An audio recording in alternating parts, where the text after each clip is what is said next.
Hey, everybody, you're listening to and watching the Comic Book Bears podcast. I'm Bill Zanowitz. And I'm Steve Morey. And we are your hairy, heavy homos that talk about comic books, but you don't have to be a hairy, heavy homo to listen in, or in this case, stream in.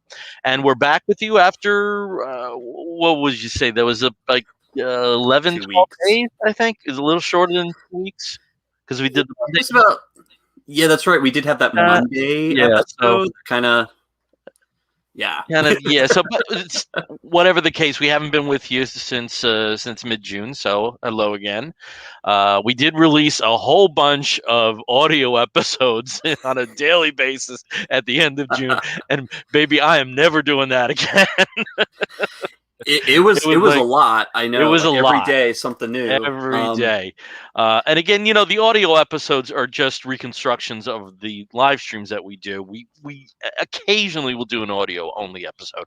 But in this case, we were playing catch up with June and got everything out for Pride Month. So we were all caught up, which felt great. But I'm not doing that again to myself. I can tell you that. Well, we do have a lot of people who just do the audio podcasts, that download the audio version. So, and again, we always appreciate that. That's, it's wonderful. It's where, where we have a lot of listeners.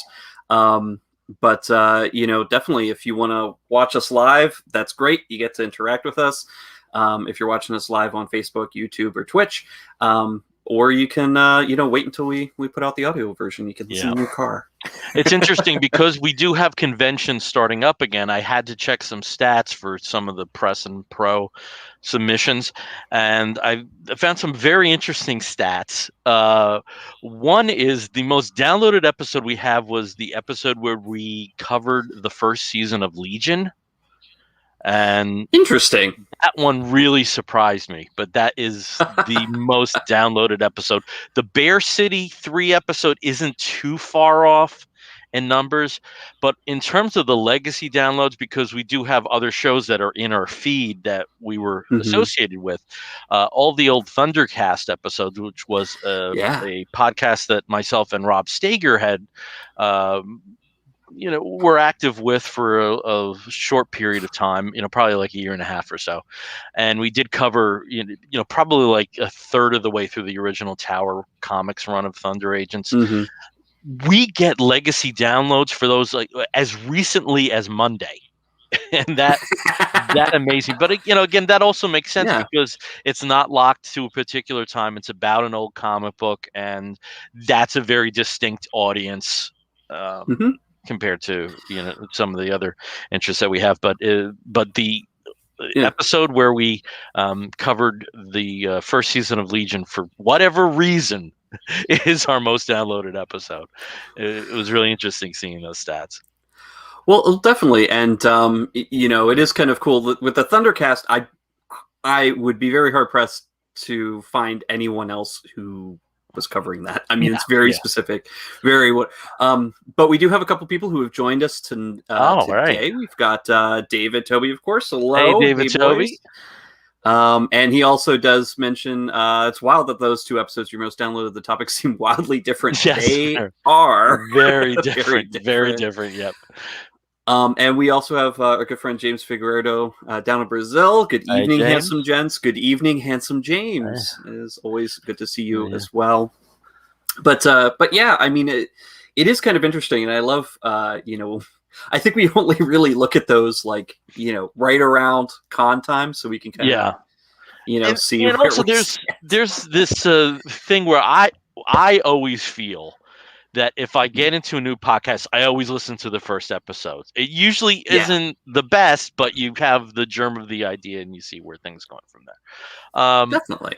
Our 0 and number 1 episode, not so much. Not so much in the numbers of downloads. But it was interesting, and it's also I know we have a lot of people that watch the stream because we see some of the numbers, and there's a lot of lurkers and people that don't say anything, and that's okay too. We're totally very happy to be viewing material, very happy to be that, but still the audio numbers compared to the video, I mean the audio just blows that stuff away. It's still an audio dominated situation, so I There just you guess go. they just haven't seen our handsome faces yet. No. Yeah. or have too much to do at 9:30 Eastern time on a Thursday night, which, we have a if bit you're of a like me, break you're now. probably sleeping. We don't have the dark side shows. They're Yeah. kind of gone for a little while. Yeah, so it's yeah. It used to be the night of must see TV. You remember? Yeah. Yeah, Oh, back in the 90s. yeah. A lot of '90s stuff came through today. Is very Hmm. strange. Yeah, you know. um, I shouldn't do that because I had a lot of sex in the '90s, and I had, there was a lot of good things that happened. So Well, I I don't know did why not. I did not, because it was the Yeah, 90s and I was just a teenager, and yeah, also in the closet very much so. yeah. But I did watch a lot of TV, so Okay. Uh, yeah. so since we are talking about this being a visual medium, we probably should go over what we're wearing. Oh, So yes. Steve, let's see what T-shirt you have there. Now, some of you who have been watching have seen this shirt before. Mm. It is one of my favorites. There's an artist, and I forget their name, and I apologize, who submits a lot with Woot.com, where they reimagine the Peanuts characters in all sorts of, great franchises. And this one is the Peanuts characters as the Scooby Gang. Not the Buffy Scooby Gang, but the original Mystery Machine drive-in Scooby Gang. Okay, and my shirt is Secret Jewish Space Lasers, a nod to one of the truly bizarre QAnon theories. Just for background, folks, July 4th was my birthday. So my other half Yay! came through with some pretty cute gifts, and this was one of them. If you were here since December, you would know how much I sing the Randy Rainbow Marjorie Taylor Greene song that's based on Barbara Streisand's Evergreen. It's constant, and one of the lines is Jewish lasers in space, likely Hmm. funded by Soros. I mean, I like I'm telling you, all the time I'm singing that one. So this was as close to that as you could get, and it's very funny, and I love it. And it's super comfy too. Oh my God, I mean, t-shirts are just it so much looks more comfortable nowadays. It just looks like Oh a fun yeah, shirt, and it also, by the way, is an amazing band name. So somebody somewhere, maybe in yeah, 5 years, maybe hmm we're going to have, somebody featuring Signature Space Lasers. yeah. So Well, there you go. So we're going to cover some funny books, and we're going to cover some funny book news. You'll see that there's just the two of us tonight. One of the regulars is still in that period where it's problematic with his work schedule and travel, and the other one basically bailed on us for Black Widow. So, how so that's dare where we're he? at. I have to say How something. dare he see that on You opening night? Steve, I know you're planning to see it this weekend. I'm actually going to wait till next weekend. I want to see it in theaters. If a friend invites me over, if they already doled out the $30 at Disney Plus, maybe I'd do that. But I just want to be, just that slight bit safer, and maybe wait till the second weekend instead of the first because of crowds. So That's yeah, perfectly understandable. mhm, I know my husband has similar concerns, and so we're kind of yeah, looking at what day and what showing we're probably going to have the most mhm, free space around us. yeah.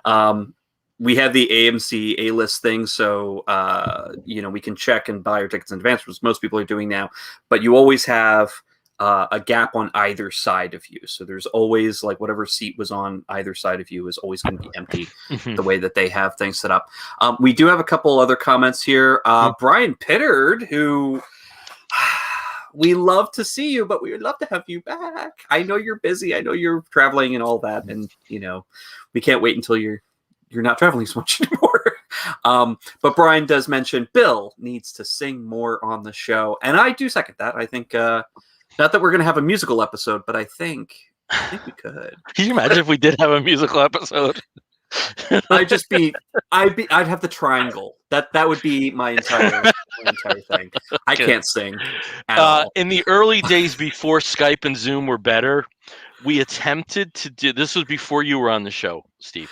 It was Brian, and wondering if Brian remembers this, and Justin and myself, and we tried to do "Have Yourself a Merry Little Christmas," just a few stanzas of it, and do like comic book lyrics, like if Dr. Fate allows, and hang his shattered star in the highest bough, and yeah. The only way it comes through is cheesy, folks. And it was a bomb. It was La Bamba. It was so technically bad when we did it. As David Toby also put up, as you said that, Bill about to sing La Bamba. I would sing La Bamba, but with the English lyrics. I am not a mere sailor. I am not a mere sailor. I'm the captain. I've never ever heard the English lyrics. That's it. Brian, oh Lord, I forgot. Yeah. Brian, Brian. Lord. I can just hear Brian say, "Oh Lord." Yeah, it was so bad. Oh God, it was so. And all of us can sing to a certain degree. We're all pretty good singers, the three of us. And you'd never tell from how that thing ended up.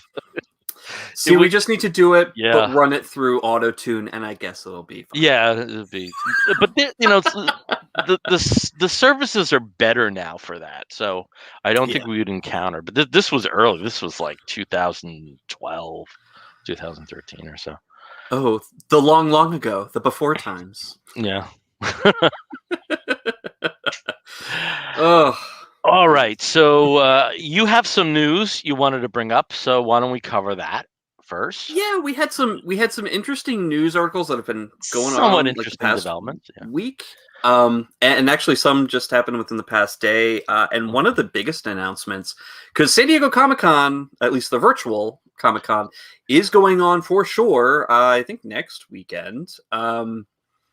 And obviously they're going to have the in-person one in November, which was weird because it's during Thanksgiving, and it'll be what that is. But the virtual one, similar to the one that they had last year, featured a lot of different panels, but had some pretty big absences. And it sounds like those absences are going to be happening again this year because both DC, Warner Brothers, and Marvel announced that their film groups, their film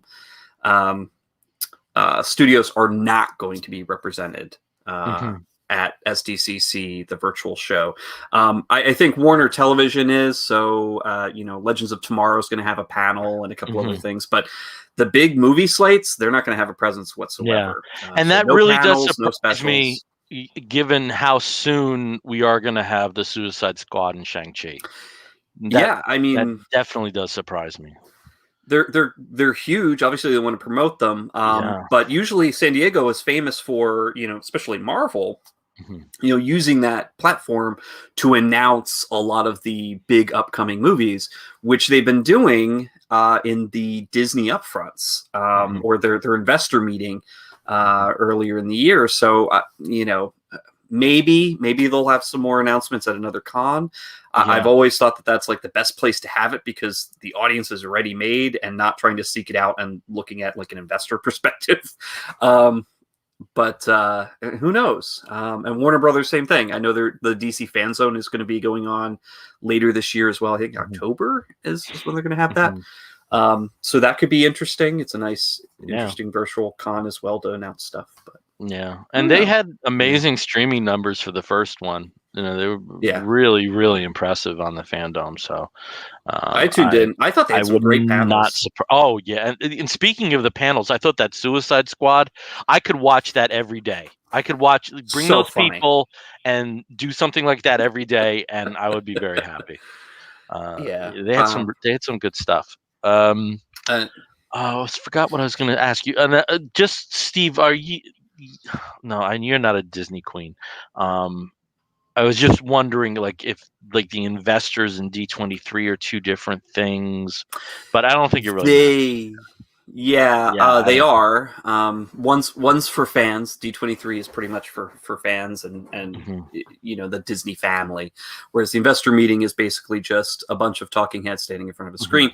But they kind of showed the same thing. The investor meeting almost came off like a you know, hey, guess what, fans? Here's some great stuff that you're going to see. They Star had Wars video of an investor meeting on.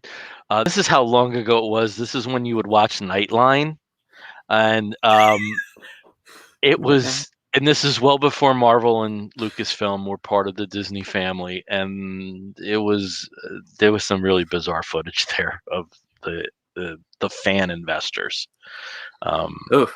It was something. I'll have to look on YouTube to see if they have it. Like, it was, oh baby, it was so weird. If it was on TV, someone put it on YouTube, I'm sure. Yeah. So the next big thing, we'll come back to Marvel announcements, but the next big thing that I thought was kind of interesting, and Forbes even picked it up. You know, obviously the comic book trades picked it up and news sites, but Forbes actually picked it up and ran with it that 2020 was the biggest year ever in terms of sales for comic books. Now they're including graphic novels because graphic novels were the biggest part of that, and of course, like you had mentioned, they cost a little bit more than a standard floppy would, and floppies themselves cost a lot more than they did years ago. But even with the pandemic, even with stores closing, even with no new comics being on the shelves for 6 weeks to 2 months, and a lot of stores being closed during the lockdown and everything, at least in North America, it is the biggest sales on records in terms of numbers. It was 1.8 billion, I think it was, US dollars. So yeah, it was also interesting when they drilled down on some of the stats, and this was not unexpected. Between March and June, you saw a huge digital uptick, and that definitely contributed to the numbers. By the time we had hit September, October, it basically had leveled off to the levels that digital sales were prior to the pandemic.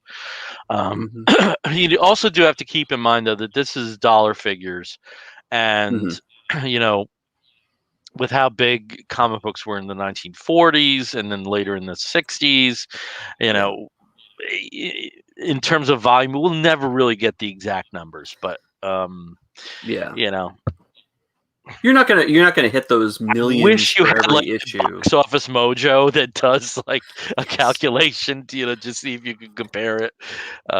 You know, for the adjusted for inflation. I used to live on that section. Oh my god, I love that stuff. And now it's going to be kind of tricky because I know when you had a single distributor doing everything for years, Diamond would have their monthly lists of what their highest sales numbers were. Obviously, that's been kind of split and broken a little bit because all DC is at Lunar, but then also now Marvel is going to be at Random House. I think with Marvel at Random House, I think some form of top 300 chart is going to return. It's going to have to, because you have to gauge. We can't live in a fishbowl.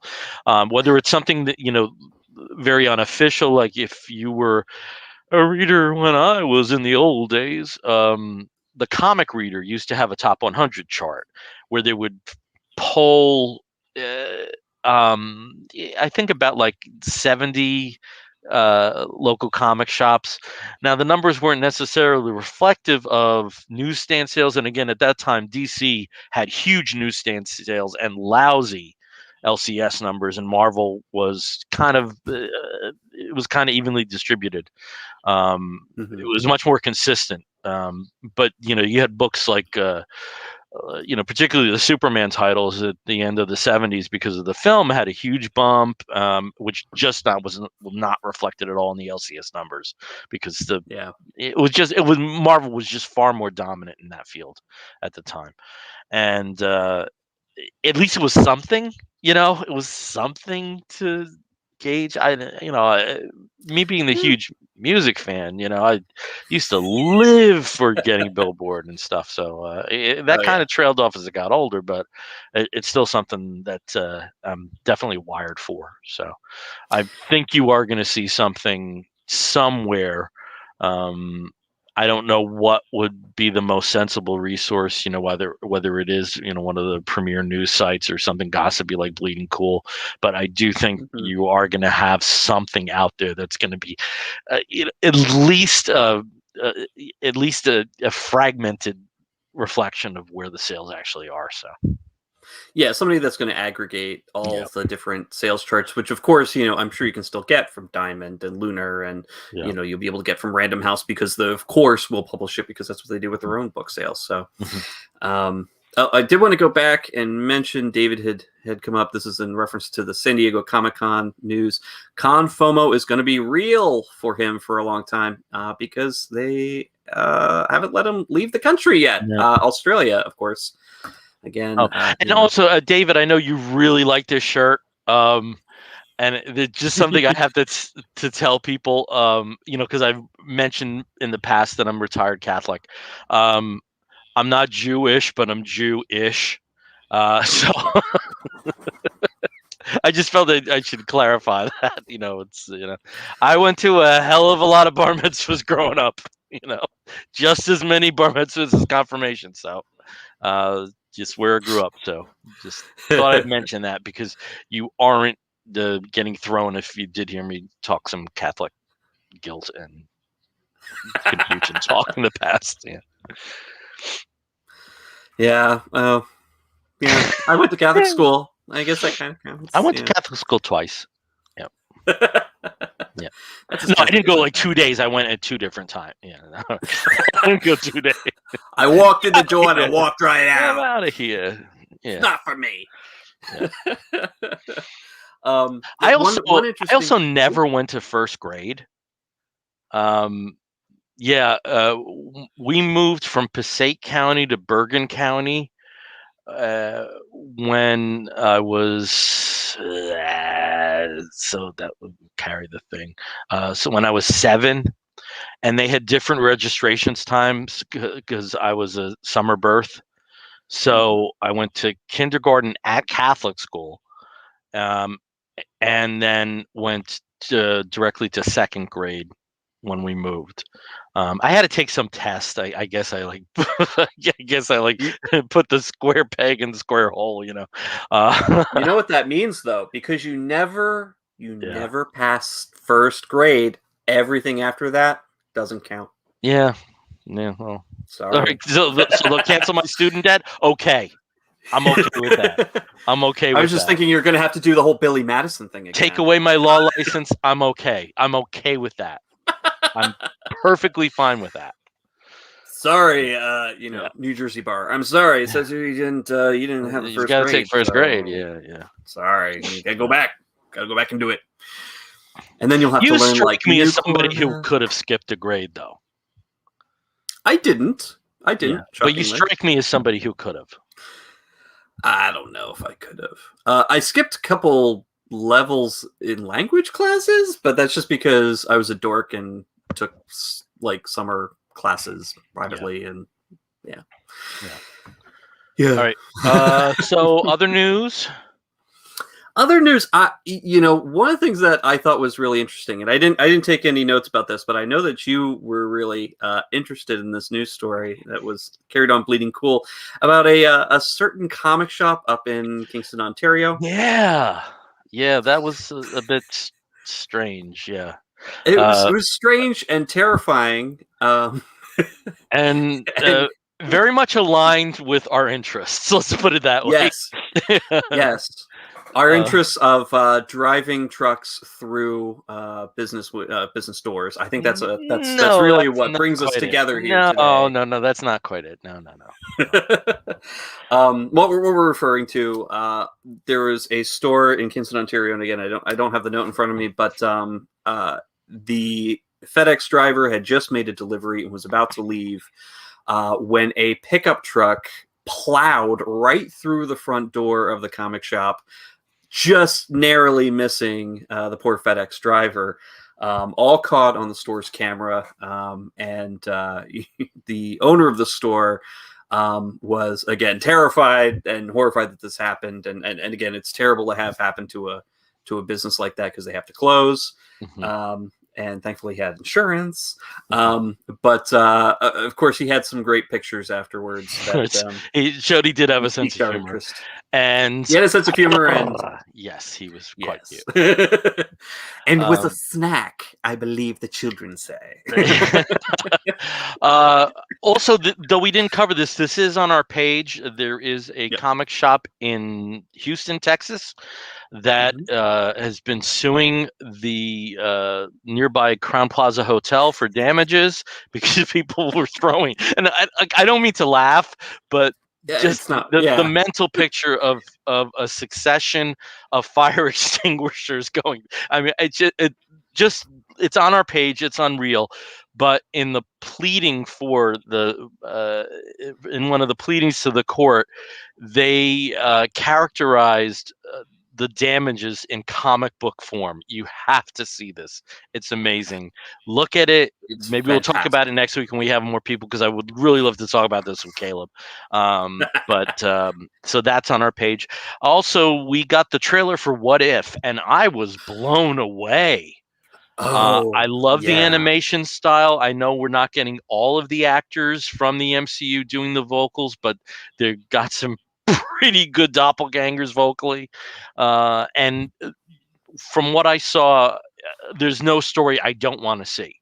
Yeah, and just combinations of characters you would never put together. Characters flipping for others, and it's on all of Marvel's platforms right now. Go watch it after you finish with this, because it really, really was cool. I mean, it hits in split second format. You're going to see like tiny little glimpses of some of the stories, but Marvel Zombies, Peggy Carter as Captain Carter, just a whole bunch of interesting things are popping up in this. And I would not be surprised if, because it is a Marvel show and it is tied into the MCU in a way, that maybe some of the stories could be referenced in some of the future movies, especially Doctor Strange. And anything dealing with now the that we have multiverse. with Loki and also what appears to be happening with the Spider-Man film, which is, I've always considered them MCU adjuncts, because not every element is MCU-ish. Yeah, they're adjacent. No, they're definitely part of the MCU. Don't yell at me. Don't yell at me. It's just I'm just saying that not every creative decision involving the films at Sony is you know what the hell I'm talking about. Why do I have to figure it out? That's one of my favorite Kiki and Herb lines. Very, very favorite. Make me think bigger. But it does seem that the concept of multiverse is going to be key in the next few films. So it's been pushed big time in the Loki TV series, which is excellent, by the way. Everybody should be watching that. It's good. I love it. Well, good for you. I thought that this 5th episode was the best. I thought this was the best of them so far. David mentions Spider-Man films are as MCU as you are Jewish, Bill. Okay. And James actually did pipe in here. They should have named her Captain Britain. It would have been so cool. So Peggy Carter's character, which may be, I mean, I don't know what. We don't know. They may have said that's a stupid name. Why don't you call yourself Ken? The only thing that I'm thinking is they may be reserving that for something. Exactly. Because it is and one Rob of the major. Allen. Hello, Rob. Definitely. Allen. And hello, Rob Allen. And Rob Allen has given us Kingston Comic Shop. Worst luck ever. There is a link there. If you're on our Facebook feed, I'll actually see if I can copy that over into the general chat. But so if you want to take a look at yourself, see the video. It is very, very crazy. But then also check out the owner. Awesome. Nice looking guy. So shallow. All right, so we're so shallow. So, we do have to talk about some books, because again we are a bit abbreviated tonight. So Steve, why don't you tell us about a book that we're both going to talk about first? Well, one of the books that I've been absolutely enjoying, and it was one of those things where I just saw it on a shelf in the new comic section on the wall, and I was like, that looks like it's for me. fast forward a couple months, and the co-creators of the comic, had actually reached out to us to let us know about their book series, hoping that we could talk about that on the show. At which point, Bill mentioned to me what the book was, and I was like, "Oh, you mean this one?" Alice in Leatherland. There are 3 issues that have been released so far. And of course, I have all 3 because it is amazing. This book series, co-created by Yolanda Zanfardino, who also does writing duties, and Elisa Romboli, who does the art in it. I've just this series to me is just like a big warm hug. So also worth mentioning, in real life, they are a couple. And yes, and also worth mentioning that this is one of those series that when people are stuck together in the pandemic, what are they going to do? They create.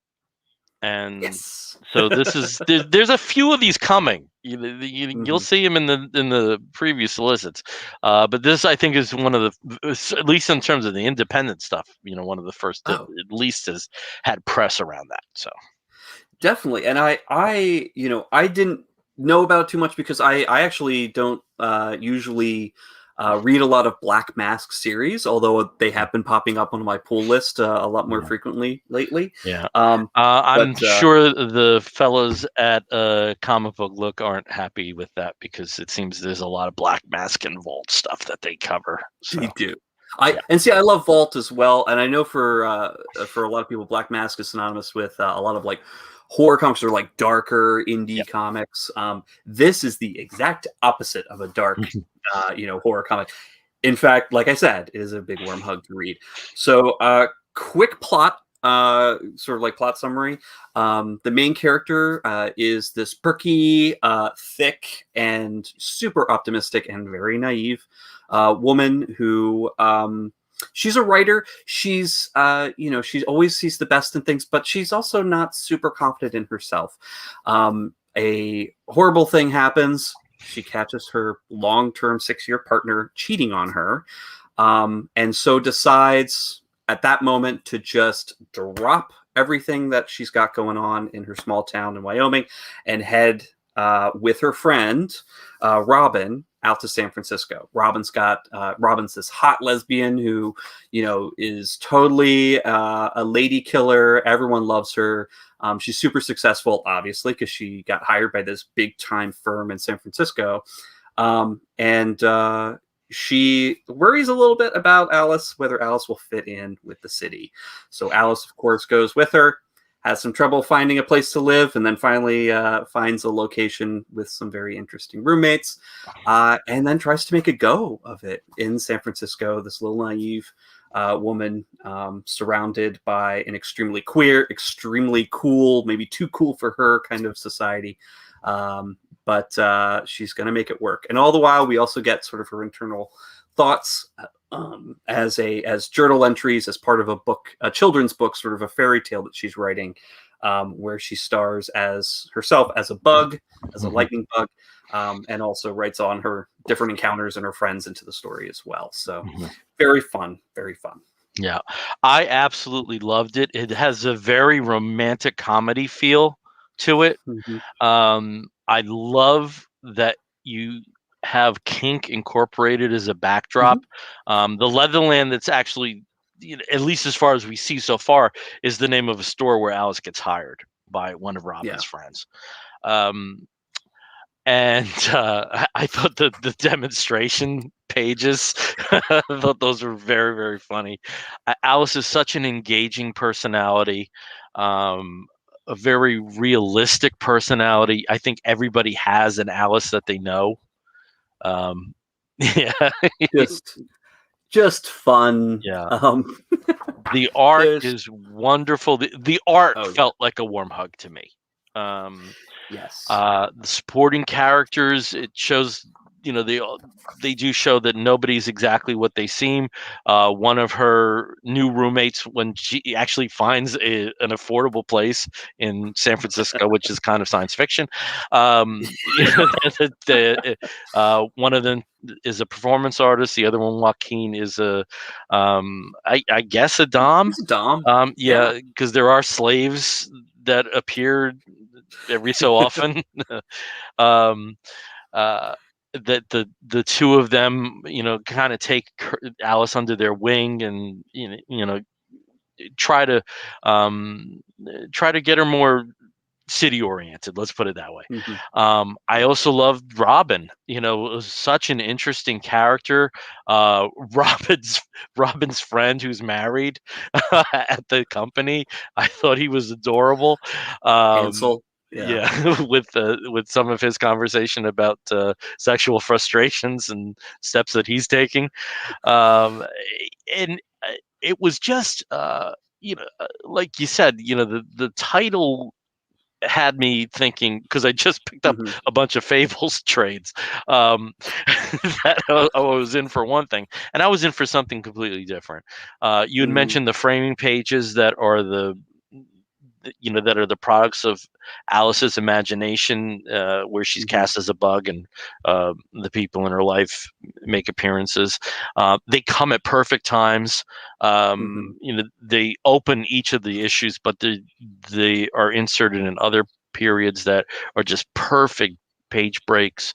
I really adore this. I know we're not doing justice about the charm of this book. I know we're not. And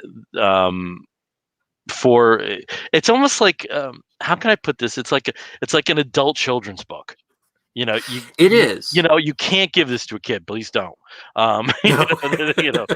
If just on the dildos that Alice is holding at times.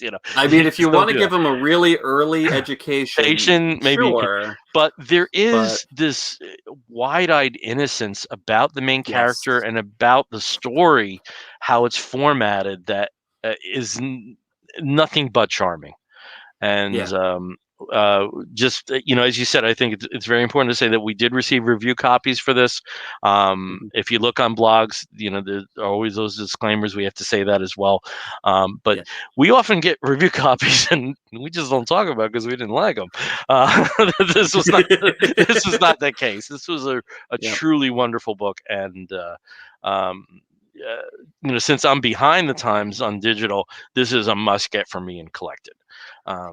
Because I always want this book in the format that I enjoy, and looking forward to the next few issues. I believe it's 6. I believe that's what was said. I know the third issue is out already, and the fourth issue is coming out pretty soon. I don't want to say if it's this coming week, but I just love it. The art is amazing. Romboli has this way of putting the person's expression on there, and there is a bit of a manga design, but there's something just so expressive that you see, so inviting. Boy, it's like a neighbor thing. Come on in.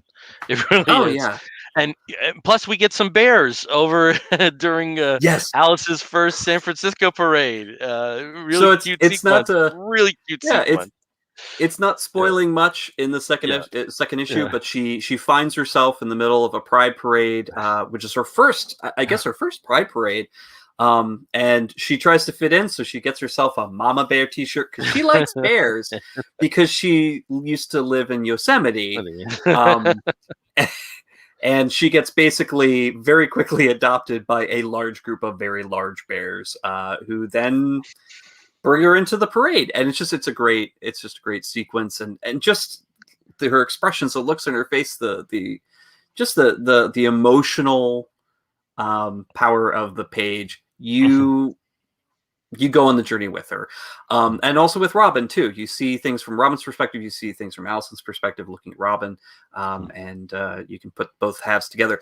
Rob Allen here as well is also a fan of the book. Yes, everyone should read that, and he also says it's a modern Tales of the City, and I would agree. It's a much I'd say a much more fun version of Tales of the City, where there's there is an element of fairy tale realness to this, like Bill said, the fact that she was able to find an affordable place and pay 3 months rent in advance without on a much of an credit issue card. on a credit card was kind of fantastic.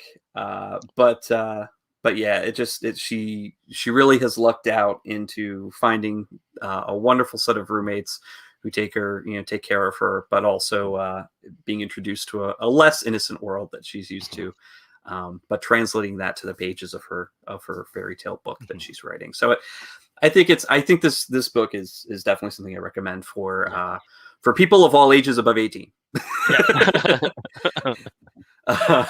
Or people who are the subject or the audience for mature books, but a lot of fun. Highly recommended. Thank you so much. All right, and let's go over to you again for another book that you're reading, and then I'll tell you about a book or a series of books that I've read. Yay! So I'll keep it going with independent publishers. That's what you do. Because that's what I do. I sometimes do read the big two every week. But the next one I'm talking about is from Boom Studios. It is called Good Luck, and I can tell you this is a weird book. It's an interesting topic. Essentially, it is a world where in 1989, the gods of luck that exist made themselves known and basically changed everything for humanity because luck became a real force that's measurable and quantifiable. So good luck, bad luck, all of that, completely turning society on its head. And so very early on, we see this happen in 1989, and then it fast forwards 30 years, and we're introduced, to several new characters, Artemis being the main character, who are essentially the people in society who have zero luck. They have absolutely no luck, so therefore they have the worst luck that exists. And because of their position in society, they're segregated from the rest of the population. They're avoided pretty much at all costs. When they go by, people either tell them to go in a special tunnel or they have to wear protective suits so they're not affected by their terrible luck. And they've been put together by the government into a team and run simulations on how to get sort of what they consider a kismet core, sort of, or a pure force of luck from the one place in the United States where basically something very bizarre happened in 1989 that made it a no-go zone. Because these four have no luck and therefore have nothing to lose, they can't have any worse luck, they are being sent into little Kentucky, Ohio, to capture this Kismet core. And there's something very interesting going on that's connecting at least one of the members of the team to those two gods of luck that started this whole situation in the first place. So very interesting, very mysterious, very frenetic pages. It's written by Matthew Ehrman and Stefano Simeone, who jazz fingers. That was my frantic. Frantic. I can't stop screaming.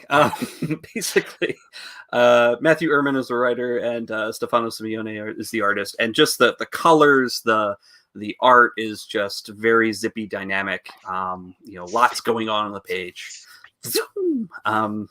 And let's see if I can I'm going to stop because I'm being ridiculous. Yeah, it's all good. Everybody enjoys your ridiculousness. Lettered by Mike Fiorentino. Trust me, they don't. Trust me. But yeah, Good Luck. It's an interesting read. It is going to be I believe 5-issue series. But yeah, check it out. Boom Studios. Okay. I don't know if you've read this or seen this, Bill, but no. The 89 angle sounds fairly interesting to me. But I just don't know how much bandwidth I have for material like that right now. Yeah. Very different. So I'm going to talk about a commercial book, but I am not going to talk about a DC book because I'm waiting. Yes, I'm talking about Marvel. And I'm talking about Marvel's fairly recent event, Heroes Reborn. Okay. Ooh. So some background here. First of all, I got to say, we don't have newsstand comic printing anymore. We have slick things. I accidentally spilled a whole lot of marinara on this on this cover. Would you ever say that there was marinara damage, food damage on this cover? I think not. So hooray for progress. So anyway, this is the second printing of the first issue. Now, the reason I bought this was because our good friend Caleb, who's regular, semi-regular, however you want to characterize it on the show, Round of applause. he's been giving me his download codes because initially he was belly aching, thinking that this was a rehash of the Heroes Reborn event in the 90s. And like I told you, don't believe it till you see it. And he ended up getting the issue since he was late on the first issue. He bought that digitally. I checked. We went away for my birthday, and I checked local shops, and they did have this. So I was, stockpiling it until I had the first issue because I didn't want to come in at number 2. So then I had the entire run of the 7 issues of Heroes Reborn, and then the epilogue, which is a one-shot called Heroes Return. Very much in line, at least in terms of the naming structure of things that happened in the 90s, but completely unconnected. Written by Jason Aaron with art by Ed McGuinness and James Stocco and a bunch of other artists. Aaron Cooter through the run. There's different artists covering different elements of the story. And what we have is Blade wakes up and finds himself in a Los Angeles that is not the Los Angeles he's used to. Yes, there are no Avengers. Instead of the Avengers, there are the Squadron Supreme of America. Phil Coulson is the president. And in this world that he's woken up to, very often you find heroes in the universe he was used to are villains now. And some other differences. And a lot of this is because there wasn't the influence of the Avengers. So this carries on with some threads that are going on in Avengers at this time. The main thing I was wondering as I was reading this just could have been like an Avengers arc. There's no reason to, apart from money, to really signify this as something separate, because again, you did have a 3-month break from the Avengers series to accommodate this. But I did think it was a lot of fun. Blade tries to gather the information together. He finds that no one ever woke Captain America up from the ice that he was in. That Thor, through punishment of Odin, never was able to regain his consciousness as the god of thunder. There's a different Phoenix Force. They've been kind of babysitting a Starbrand child in the Avengers run. That Starbrand child is a little bit older in this. So Blade's main mission is to get some form of the Avengers together to find out what's going on. But as that happens, we do have spotlight issues on each of the members of the Squadron Supreme of America. And with the last issue, issue 7, effectively being a team issue. And if you've been familiar with the Squadron Supreme, they are analogs of DC Comics characters. You have here Hyperion, who is Superman. You have Princess Power, who is Wonder Woman. You have Nighthawk, who is Batman. You have, now called the Blur formula, the Wizard, that is Flash, and Dr. Spectrum, who is a stand-in for Green Lantern.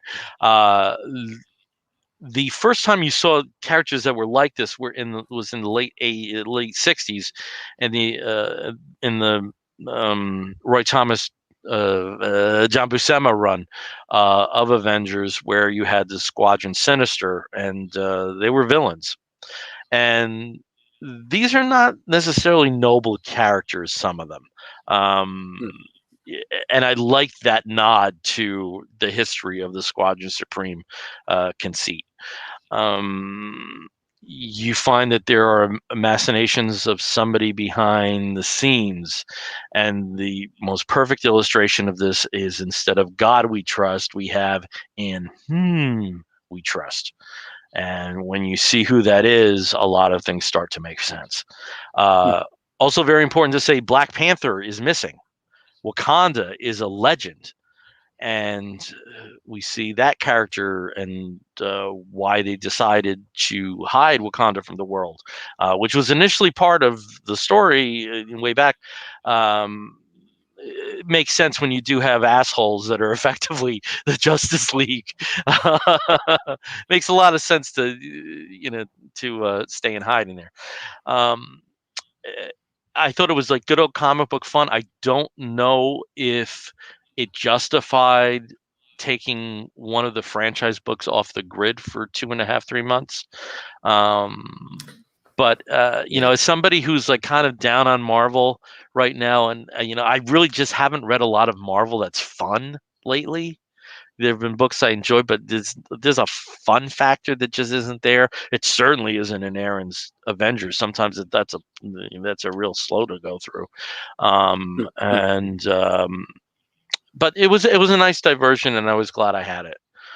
So Heroes Reborn, not an enthusiastic recommendation, but for mindless fun, I say you could do worse.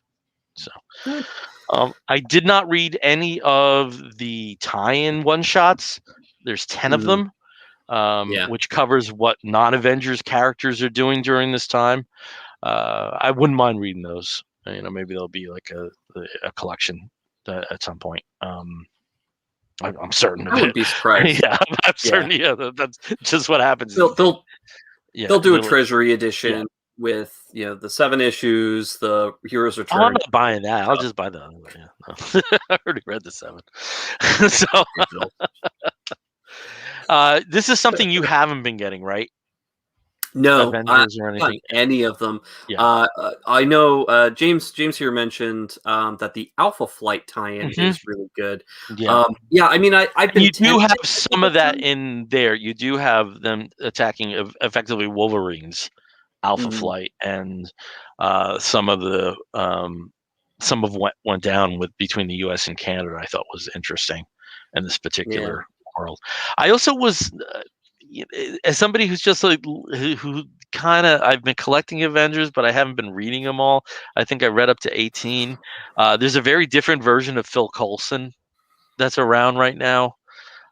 It kind of is a thread that followed from Secret Empire a little bit, like a tiny bit. Yeah. So he's not the paragon of virtue that you see in the MCU TV series. But there's also a justification for that. So it'll be interesting to see when things play out, because this is leading to something else. Like most Marvel things do. Yeah. So, but again, as a distraction, it was fine. That's good. Yeah. I thought the same as Caleb did when this was first announced, and right before it came out, that it was just going to be a rehash of the 90s, which thankfully I actually missed, because that's when I stopped. Who was the one when we had that conversation? Who was the one that said, "Don't count your chickens till they're out, your eggs till whatever"? I don't know. Who said it? Who said me? Maybe you know why? Because I'm smart. Yeah. Because I'm smart. SMRT. Smart. Yeah. I don't know. Pull wool over this guy's eyes. Yeah. Now, I mean, you say that now, but who knows? Maybe in 2 years. I'm getting very New Jersey right now.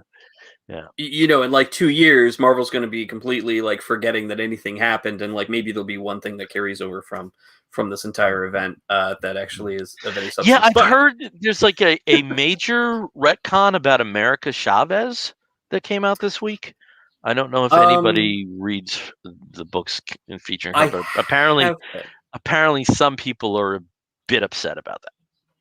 So I have been reading the America book, and I know this is kind of like off topic, but I have been reading the America Chavez series, and it was kind of from the last issue that she may not have been from another dimension at all. Okay. That it could all have just been an experiment, and that she's not what she thinks she is.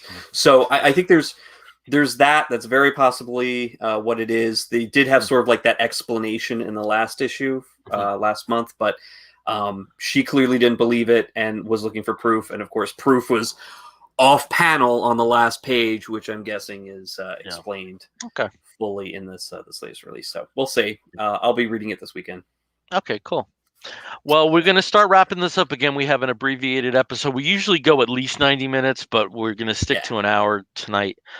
So don't worry, we'll be back real soon with a longer one. So we are sticking with our normal plan that when we wrap an episode of the Comic Book Bears podcast up, we do so with a segment called the Woofs of the Week segment.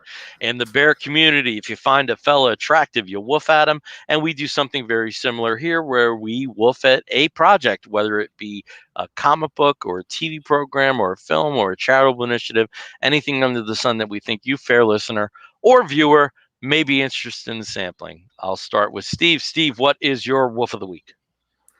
Well, I did want to get a quick one in there and say, if you haven't been watching the Loki series on Disney Plus, please watch the Loki series on Disney Plus. Episode 5 is a treasure trove of fun Marvel images. It is may or may not mean anything. One of the best Easter egg experiences. It is an Easter egg hunt to end all Easter egg hunts. So definitely see that 5th episode. But I did want to give my woof of the week to a documentary film that Bill had been talking about, as well as another friend of ours, Tito, and had been talking it up for the past couple of months, and that is the Sparks Brothers, Edgar Wright's documentary series about the band Sparks.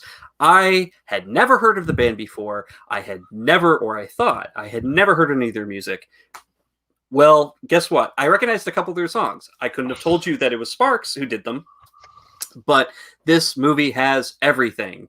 Edgar Wright collects midgets. Basically Edgar Wright collects Dan Cortez. Okay. Dan Cortez is not in the documentary, but Beck is. You've got New Order is in, like, just basically all of these great great bands and singers and musicians from the 70s, 80s, 90s, and today who have gotten together and as talking heads talk about how much Sparks as a band has meant to them, their musical experience and of course their inspirations. We get to see the entire history. We learn about all the 40 albums that they've put out since 1968, 69. One of the best lines in the 30s, and one of the best lines ever when they were talking about their first appearance on Top of the Pops in the UK. Someone, I forget which band he was from, but he said, everybody was talking about it. It's Mark Bolan and Hitler are in a band together on Top of the Pops. And I just had to laugh because if you've seen Ron and Russell Mael, they are brothers, the Sparks brothers, you'll know what that means. But it's great. I really recommend watching it. It's a fun view. And then also go and check out some of their back catalog. They've certainly got several hundred songs that you can listen to. They're all very different and very crazy and interesting and fun. Yeah. And see their new movie Annette, which comes out next month, that they wrote and did the music for. Yeah.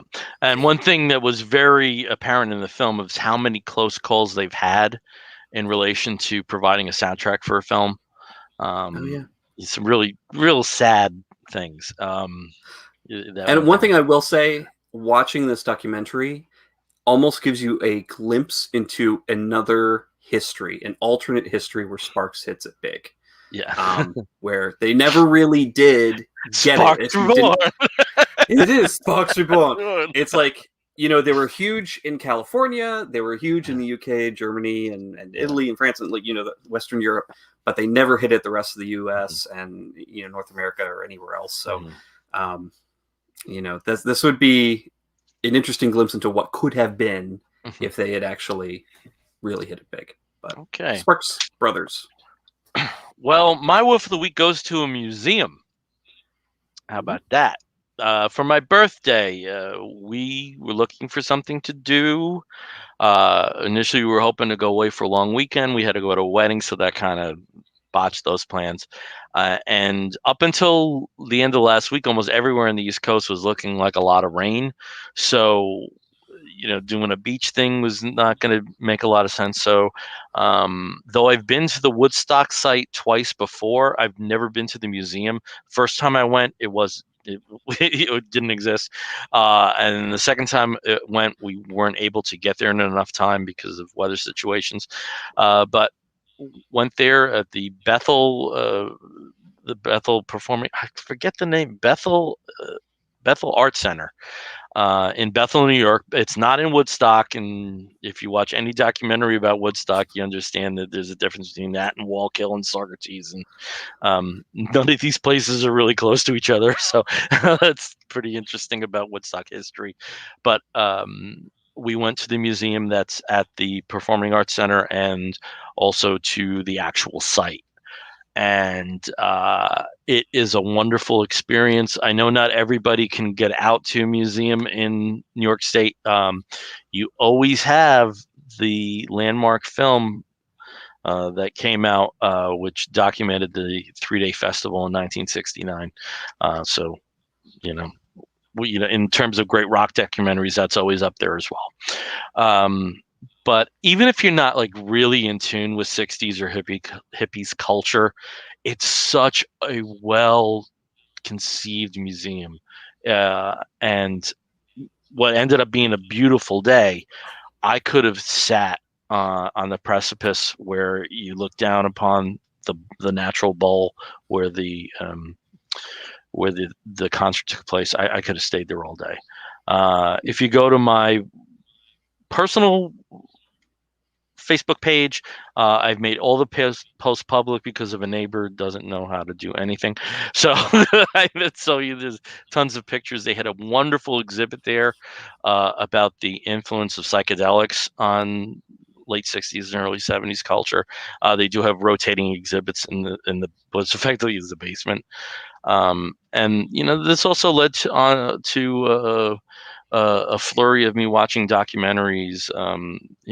A couple of years ago, literally 2 years ago on the 50th anniversary, they put out a 38 disc set, which basically replicated the entire concert from existing tapes.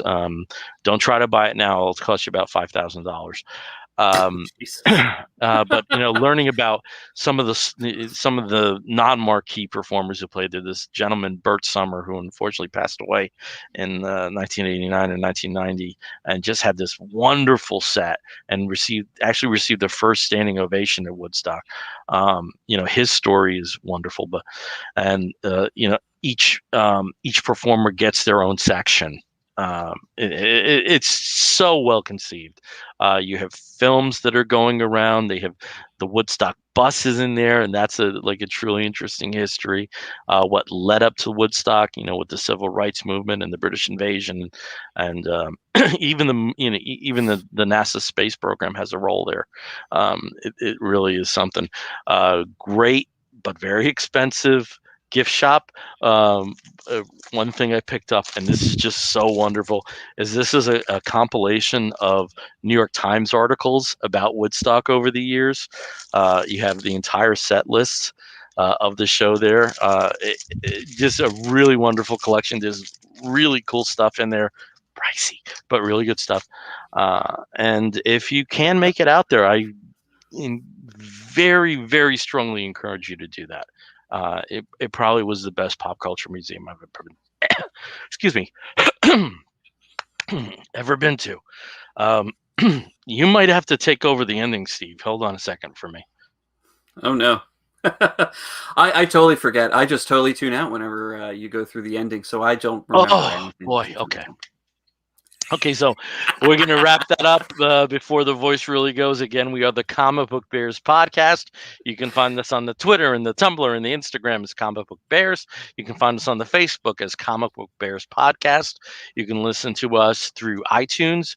You can listen to us through Stitcher Radio and many of the other podcasting platforms. And if you want to write to us, please do so by sending an email to comicbookbears@gmail.com. Until next time, I'm Bill Zanowitz. And I'm Steve Moore. You're going to hear a woof and an explosion, and we'll be back real soon. Take care, everyone. Bye.